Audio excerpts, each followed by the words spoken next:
Hey everybody. I often use the questions I get as topics for discussion here on my YouTube channel, and recently I got a question about washing my hands and the routine I go through with keeping my hands clean before I stick them in my aquariums, and whether or not I use any kind of special aquarium safe soap or anything like that. And the truth is I don't really do anything special at all. I seldom wash my hands before actually sticking them in the tank, with obvious exceptions.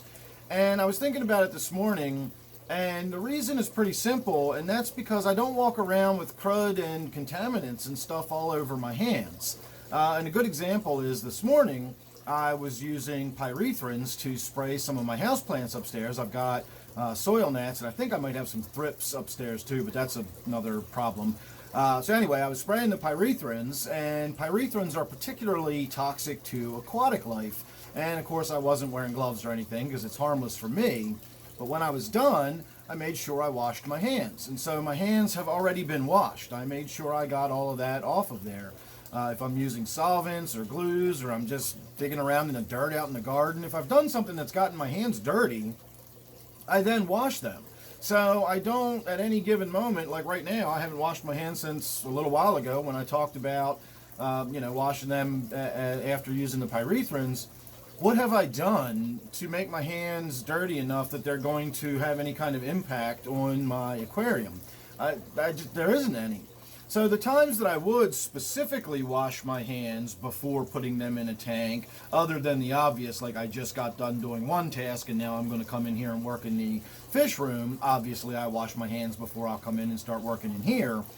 But the real reason in case that I would do it specifically would be if I'm working in a tank that may or may not, but I suspect may be contaminated with something. If I think my quarantine tank is contaminated with ick and I'm treating it for ick or something, if I've been working in there, I will definitely go wash my hands before putting them in another tank.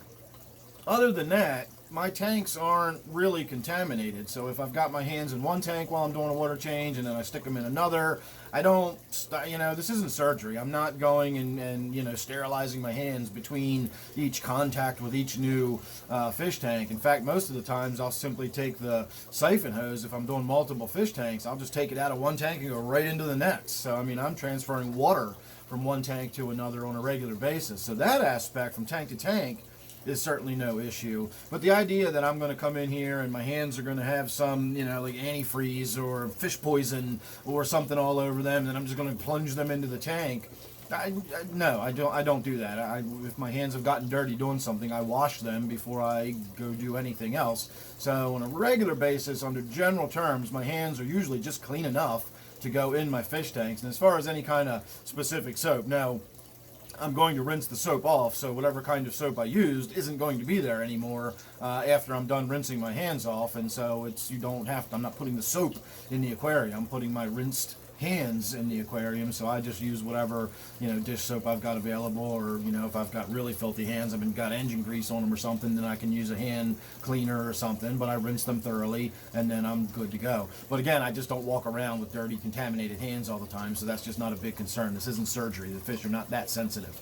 So that's my 2 cents on that. I'd be interested to hear your point of view or your opinions about whether or not you specifically wash your hands for the purposes of putting them in your tanks, or whether that's something you really worry about, or maybe you're worrying needlessly about it. But let me know down below. I'd be interested to hear your thoughts. So thanks for watching this one. Make sure you subscribe. You don't want to miss anything else I got coming up. Don't forget, this one here is my 125-gallon native tank. Thanks again for watching. I'll see you real soon in the next one.